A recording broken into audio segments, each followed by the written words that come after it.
Ladies and gentlemen, I know there was a mistake made with the picture on my part for Willie Brown, so I'm going to do this video over again.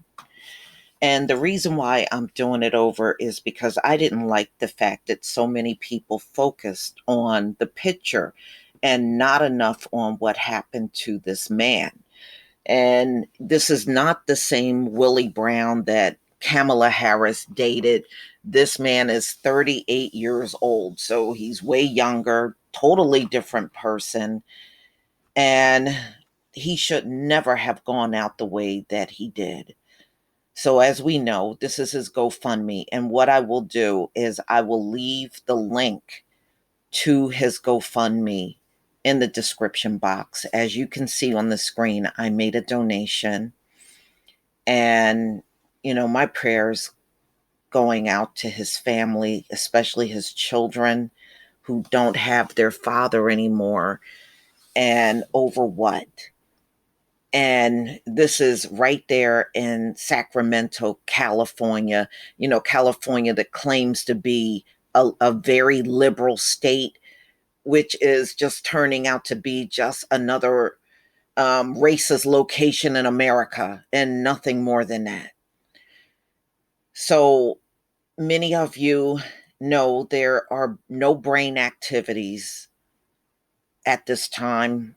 He's on a ventilator. This man was hung at a park on the rim of a basketball court.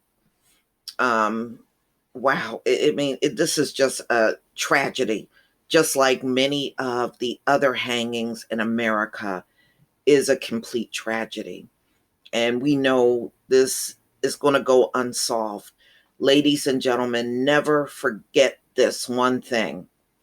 Every single one of these Black men that are found hanging are always in locations where there's no cameras. This is not a coincidence. It's not. Okay. Many cities and towns across this country got cameras everywhere. But by chance, it's always a situation where these Black men, and there's been a few Black women too, are always at a location where it just don't seem to be any cameras around. Now, who in the city would know where the cameras are and where they aren't?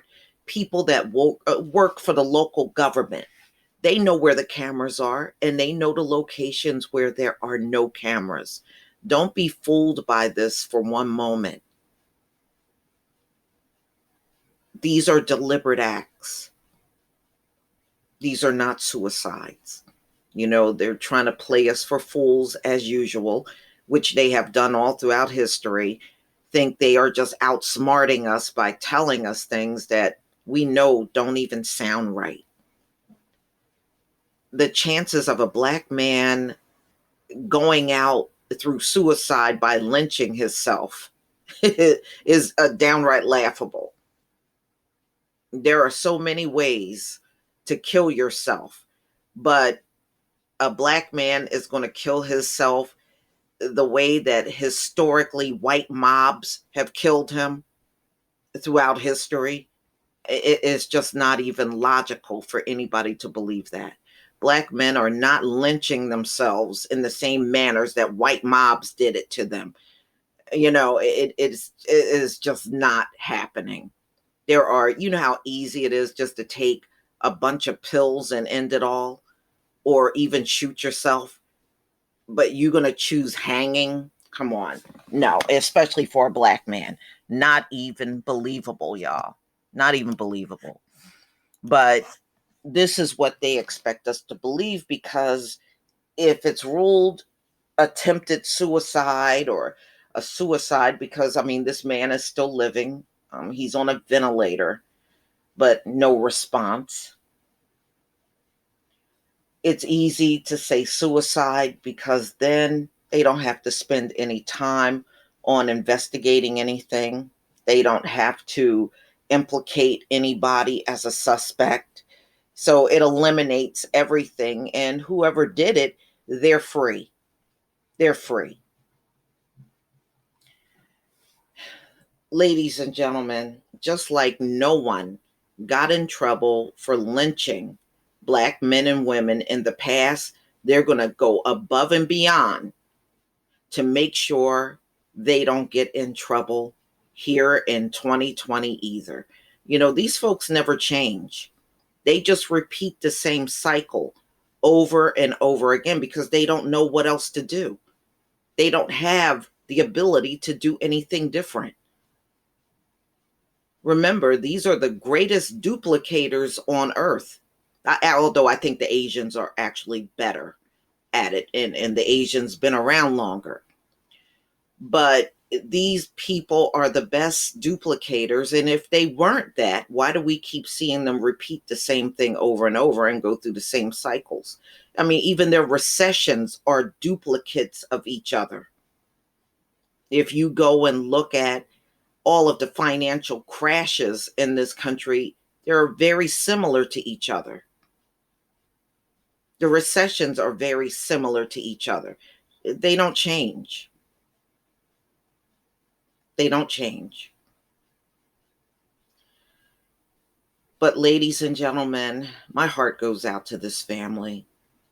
You know, I don't know what Willie Brown Jr. was as a man when he was alive, but I certainly know that his life should not have ended this way.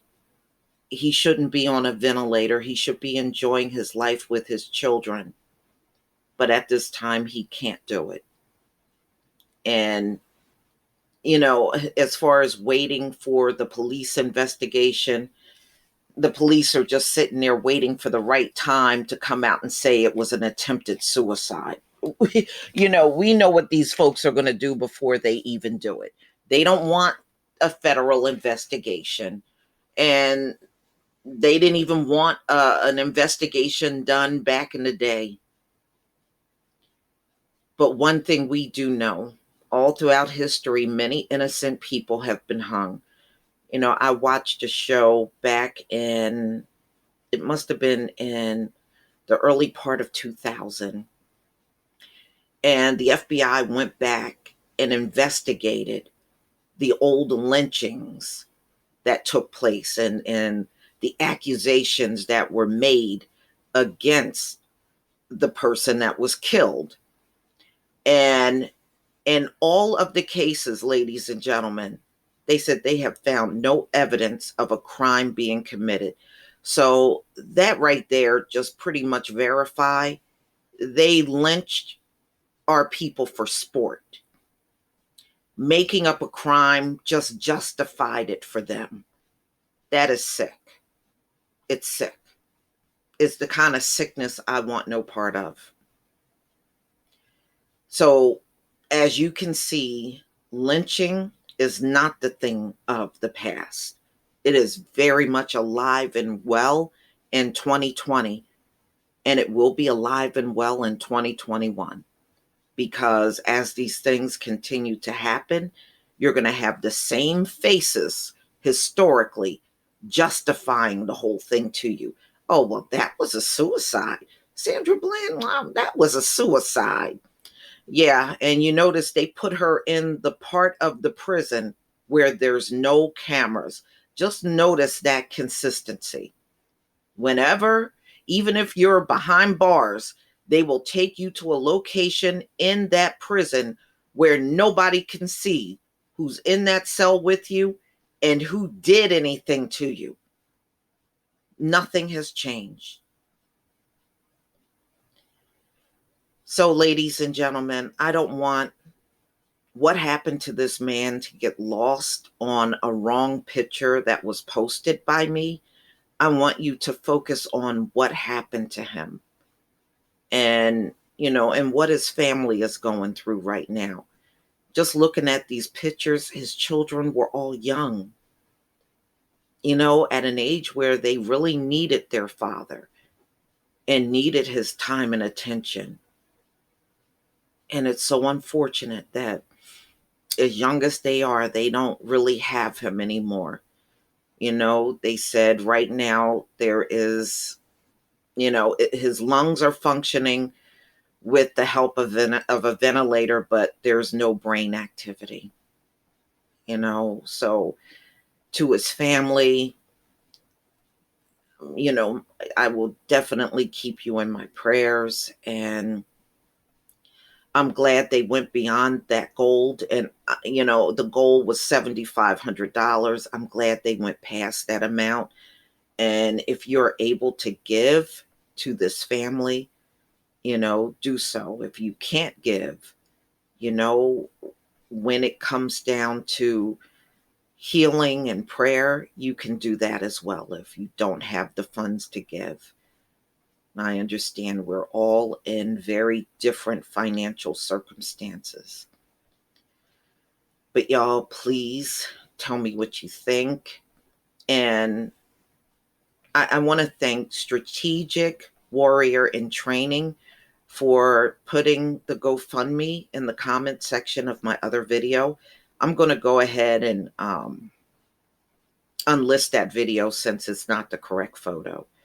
But ladies and gentlemen, please tell me what you think. Please leave your comment and subscribe.